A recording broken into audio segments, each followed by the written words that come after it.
মধ্য চীনের হুবেই প্রদেশ স্থানীয় খাবারের উৎসবগুলোকে প্রাণবন্ত করে তুলেছে।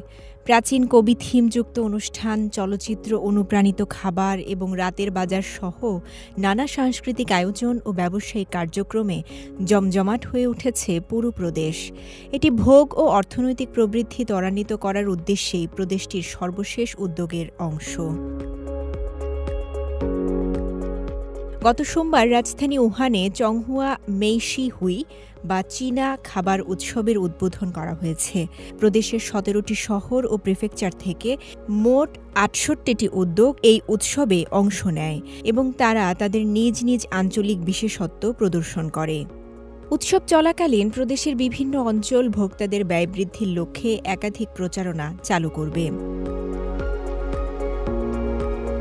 বিশেষভাবে প্রাচীন চীনের থাং রাজবংশের বিখ্যাত কবি লি পাইয়ের স্মৃতিকে কেন্দ্র করে আনলু শহরে শীর্ষ ১০ বিখ্যাত খাবার ও শেফদের অংশগ্রহণে একটি প্রতিযোগিতার আয়োজন করা হয়। এতে ৩০ জন দক্ষ রাঁধুনি তাদের ব্যতিক্রমী রন্ধনশৈলী প্রদর্শন করেন। এদিকে জনপ্রিয় সিনেমা থেকে অনুপ্রাণিত খাবারের অভিজ্ঞতা এবং খাবারের বিষয়বস্তু নিয়ে পরীক্ষা নিরীক্ষা করছে চীনের মধ্যাঞ্চলের হুবেই প্রদেশ, যাতে ভোক্তাদের ব্যয় বাড়ে, মানুষের জীবিকা নির্বাহের সুবিধা হয় এবং কর্মসংস্থান স্থিতিশীল হয়।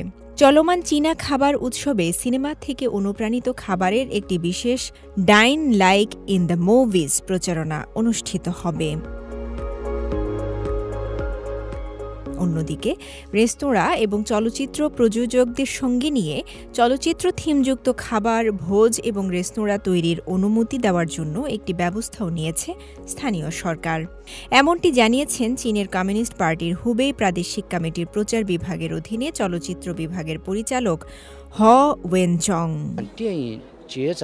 চলচ্চিত্র উৎসব এবং বিনিময় কার্যক্রম পরিচালনার পাশাপাশি আমরা ভালো অভিজ্ঞতার মাধ্যমে ভোক্তাদের ব্যয় বৃদ্ধির জন্য একটি চলচ্চিত্র থিমযুক্ত খাদ্য করিডরও চালু করব।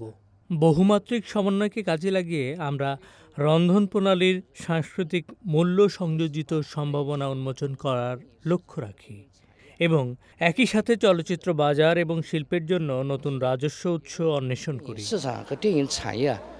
এছাড়া হুবেই প্রদেশের বাণিজ্যিক বিভাগ জানিয়েছে, ভোক্তাদের চাহিদা আরও ভালোভাবে পূরণ ও ক্যাটারিং খাতসহ বিভিন্ন বাণিজ্য মডেলের একীকরণকে সহজ করতে তারা ৬০০রও বেশি বিশেষ আয়োজন পরিচালনা করবে এবছর। রওজে জাবিদা ঐশী, সিএমজি বাংলা।